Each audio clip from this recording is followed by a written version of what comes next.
Nggak punya. Nggak, nggak punya. Pak, maaf ya Pak, Bapak jangan menunjuk bagian akhir dari apa yang saya sampaikan. Di depan tadi saya bilang, pertama sekali ada Pak, pendidikan seksualitas yang tidak genap diperolehnya. Beliau orang tuanya meninggal sejak kecil, diasuh berganti-ganti tangan Pak. Tokoh panutannya, idolanya itu tidak jelas. Ya, yang memainkan role-nya itu nggak jelas Pak. Baik, terima kasih Bu. Ya, Sekarang Bapak psikiater. Jadi orientasinya juga nggak jelas. Pak Fidiansa. Fidiansa saya Bang Karni. Oh, Fidiansa. Ya. Terima kasih Bang Karni. Terima kasih Bu Eli yang sudah memberikan gambaran dari aspek psikologi. Saya adalah dari seksi religi, spiritualitas, dan psikiatri. Artinya kelompok yang memang mencoba menghubungkan apa yang Einstein sejak dahulu kala mengatakan.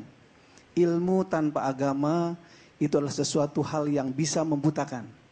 Tapi agama tanpa ilmu bisa lumpuh.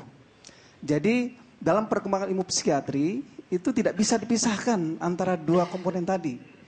Yang selama ini terjadi adalah pendikotomian antara ilmu pengetahuan yang kita dapat secara sepihak lalu menghilangkan aspek spiritualitas.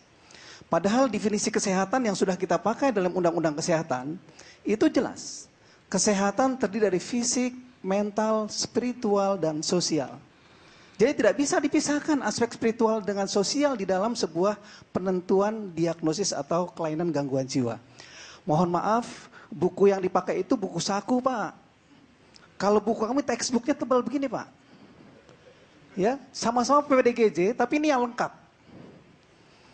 Jadi kalau dibaca utuh ini akan ketemu apa yang terjadi pada diagnosis yang terjadi pada dinamika yang dikatakan tidak ada. Ada persis. Silahkan dibuka nanti halaman 288, kemudian 280 dan 279. Persis kalimatnya ada, ini adalah masih sebuah gangguan. Apa? Gangguan Pak. Gangguan apa? Gangguan jiwa.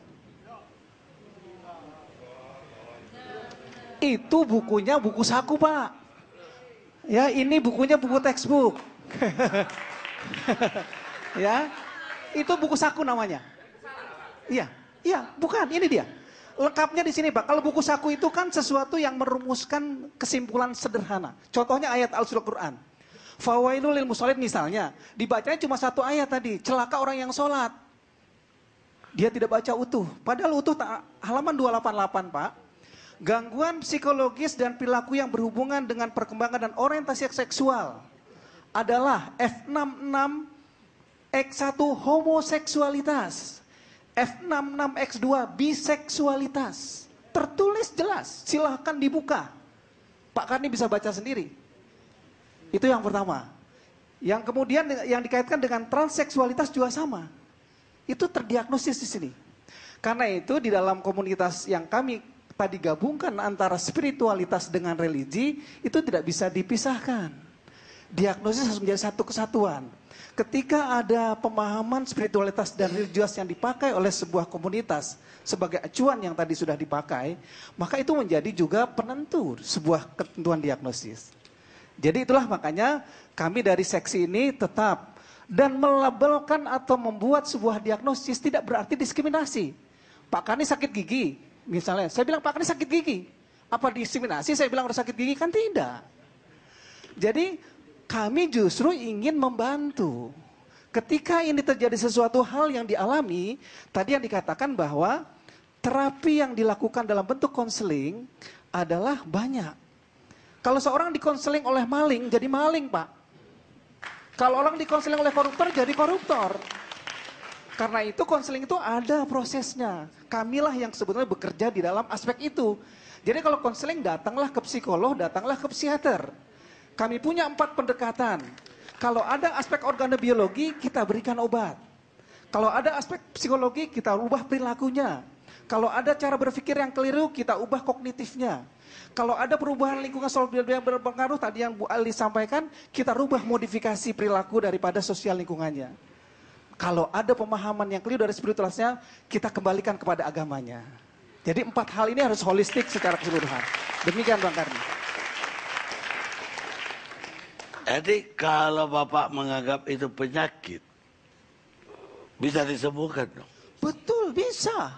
Kasusnya banyak Pak, yang bisa disembuhkan. Karena tadi saya katakan, tergantung terapisnya ke siapa Pak. Kalau terapisnya kepada yang tadi saya katakan, mendapatkan sebuah pemahaman informasi yang saya jadi salah. Karena itu kami sekarang membuka diri dengan apa yang mungkin orang kalau datang ke psikolog-psikiater itu menjadi alergi. Oh, gangguan jiwa, gila. Tidak.